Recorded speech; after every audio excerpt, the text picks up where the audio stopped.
They built him a ramp to come home. The homeowners association called it an eyesore and gave them 2 weeks to tear it down. What happened next in court redefined the meaning of community. Sergeant Mark Resnick's homecoming was not the one in the brochures. There was no flag-waving parade down his street in the Whispering Pines subdivision. His return was a silent, pre-dawn affair, an ambulance delivering him to a house that was no longer accessible. The IED, hidden in the packed earth of a road outside Fallujah, had taken both legs below the knee. It had also taken the simple, profound dignity of being able to enter his own home. His wife, Alina, met the challenge with a soldier's spouse resilience. She navigated the VA paperwork maze, managed his medical appointments, and cared for their 7-year-old daughter, Chloe, who didn't understand why Daddy couldn't chase her anymore. But the front porch with its 3 brick steps was an insurmountable fortress. Mark's temporary solution was humiliating, a metal transfer board sliding from his chair to the doorway while Alina steadied him, both terrified he would fall. "This is no way to live," she whispered one night after a particularly difficult transfer. Alina found a contractor, a gruff Vietnam vet named Frank, who gave her a hero's discount. They couldn't afford the elegant, wraparound deck the VA suggested. They built what they could, a straight, sturdy, pressure-treated wood ramp. It was functional, not beautiful. When it was done, Mark wheeled himself up it for the first time unassisted. He crossed the threshold under his own power, and for the first time since the blast, he didn't feel like a visitor in his own life. Chloe placed a single hand-painted stone at the base that read Daddy's Road. The letter from the Whispering Pines Architectural Review Committee arrived 7 days later. On crisp, official letterhead, it stated that the wooden structure affixed to the front facade was erected without prior design approval and violated community covenants regarding uniform aesthetic standards. It was deemed an unapproved exterior modification and must be removed within 14 calendar days. Failure to comply would result in daily fines and legal action. Alina's hands shook as she read it. "They want us to tear it down," she said, her voice hollow. Mark stared out the window at the ramp, his jaw set. Over my dead body, the battle lines were drawn. The HOA, represented by its president Martin Croft, was unmoved by appeals. Croft, a retired insurance adjuster, saw the world in terms of bylaws and depreciating property values. "The rules exist for everyone's benefit, Sergeant," he said on their porch, not bothering to come inside. "We can't make exceptions. If we allow this, what's next? Pink houses, junk cars on lawns." It's a slippery slope. He offered a compromise, a portable, foldable ramp that could be stored in the garage when not in use. The idea that Mark should haul out a ramp like a piece of luggage to enter his home ignited a cold fury in Alina.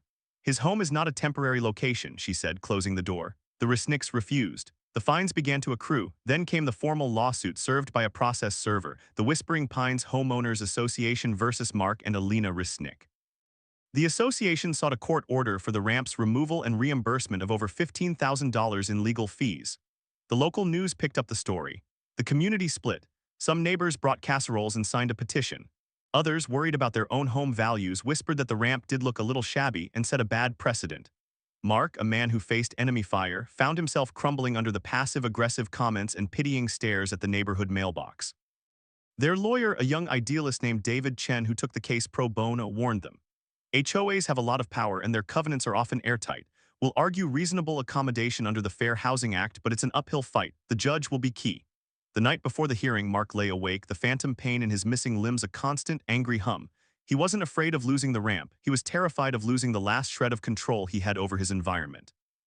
"What if they win?" he asked the dark ceiling. Alina took his hand. "Then we'll build it again the next day and the day after that." MC7, the county courthouse, was packed. Media, veterans groups, and curious neighbors filled the benches. The atmosphere was tense. Presiding was Judge Harold Bennett, a man in his late 60s with a reputation for being no-nonsense and impatient with frivolity. Martin Croft took the stand first, polished and professional. He presented the HOA's governing documents, highlighted the clause requiring pre-approval for all exterior modifications, and displayed photos of the ramp. "Your Honor, we are not unsympathetic," Croft said, his tone suggesting the opposite. "But rules are the foundation of a harmonious community. This structure was built without submission of plans, without consideration of materials or design.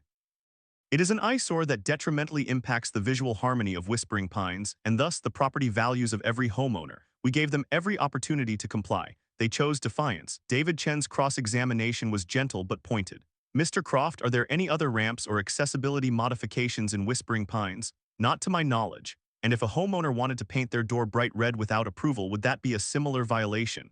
"Absolutely. The principle is the same. So to be clear, in the eyes of the association, a painted door and a wheelchair ramp for a wounded veteran are equivalent violations?" Croft shifted. The violation is the unauthorized modification. The purpose is irrelevant to the covenant. David let that hang in the air. No further questions. Then Alina Resnick was called. She walked to the stand, a picture of quiet determination. David began by having her describe Mark's injury, his homecoming, the impossibility of the steps. He showed the court a photo of the transfer board. "And why did you build the ramp, Mrs. Resnick?" "So my husband could come home," she said, her voice clear. "Not just to the building, but to his life. To be a father who could get to his daughter's room if she had a nightmare. To be a husband who could step outside and get the mail without it being a military operation." David then presented the HOA's compromise. "Can you explain why a portable ramp is not a solution?" Alina looked directly at Judge Bennett. "Your Honor, my husband is a United States Army sergeant. He lost his leg serving this country. Asking him to store his access to his home in the garage, to assemble it and disassemble it like a piece of IKEA furniture every time he needs to go in or out. It tells him he is a temporary problem to be managed, not a man who lives here. The ramp isn't a modification, it's a doorway." The HOA's lawyer, a slick litigator named Bradford, rose for cross-examination. He tried to paint Alina as emotional and the family as willful rule breakers. "Isn't it true, Mrs. Resnick, that you knowingly violated the rules you agreed to when you bought your home?" "We agreed to rules about maintaining a community," Alina fired back, her composure snapping. "We didn't agree to rules that would imprison my husband on the wrong side of his own front door. When my husband signed up to serve, there wasn't a clause about only defending neighborhoods that matched a beige color palette." The courtroom buzzed. Finally, Mark Resnick was called. He maneuvered his wheelchair to the witness stand. Bradford's approach was different now, condescending. "Sergeant, we all appreciate your service, truly. But does your service give you the right to ignore contracts? To impose your needs on your neighbors?" Mark was silent for a long moment. He looked at his hands, then at the judge, then at Martin Croft. "When I was in Iraq," he began, his voice low and rough, "my job was to clear routes, to find the IEDs so the guys behind me could move safely. We followed rules of engagement, but sometimes the situation on the ground, the map isn't the territory." He paused, gathering himself. "You have a map, Mr. Bradford, your covenants, but my territory.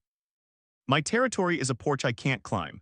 My territory is my daughter having to help her father crawl into his house. You're asking me to follow a map that says this terrain doesn't exist, but I'm living in it," Bradford pressed. "So you believe your personal circumstances nullify a legally binding agreement?" Mark locked eyes with him. "I believe that any agreement that forces a soldier to beg for permission to enter his own home isn't worth the paper it's printed on." "No further questions," Bradford said, sitting down quickly. The closing arguments were a study in contrast. Bradford spoke of precedent, contract law, and the dangerous chaos of making exceptions.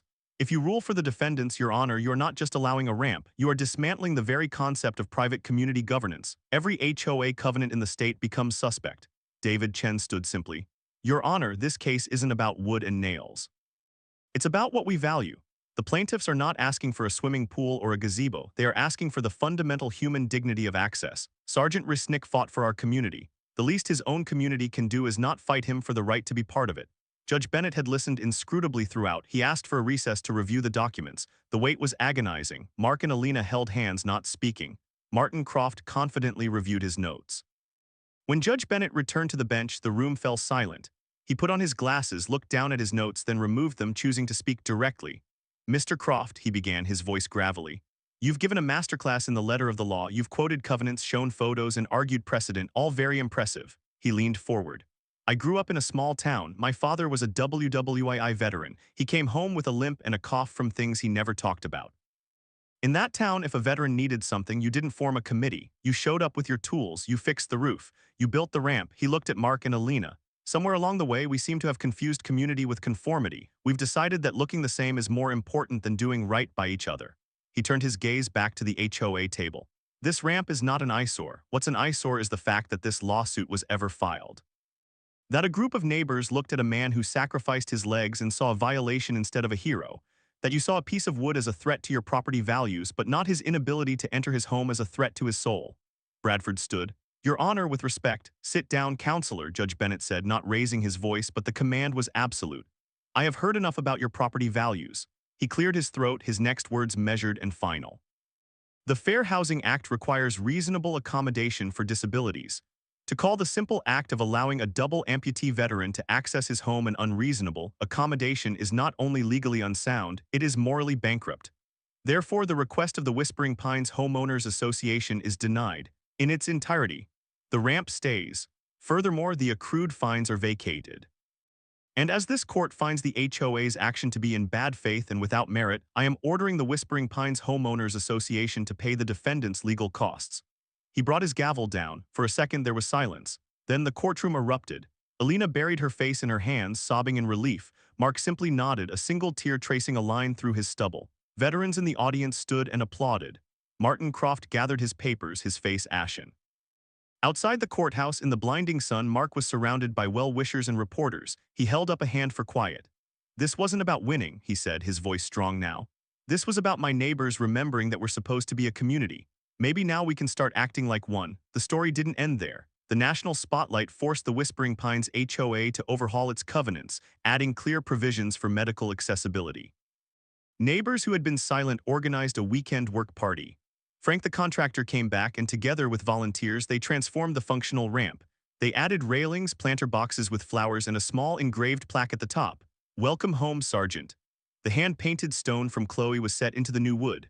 The ramp was no longer just an access point. It was a monument to a battle fought and won right on their front lawn. Judge Bennett's words became a rallying cry for similar cases across the country. The Resnick family's struggle highlighted the often cruel conflict between rigid bureaucracy and basic humanity.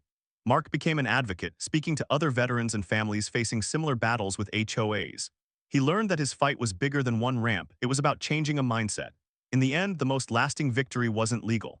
It was seen months later at a neighborhood barbecue. Martin Croft, still HOA president but visibly changed by the experience, approached Mark. He didn't say much. He just handed Mark a plate of food and gave a short, stiff nod.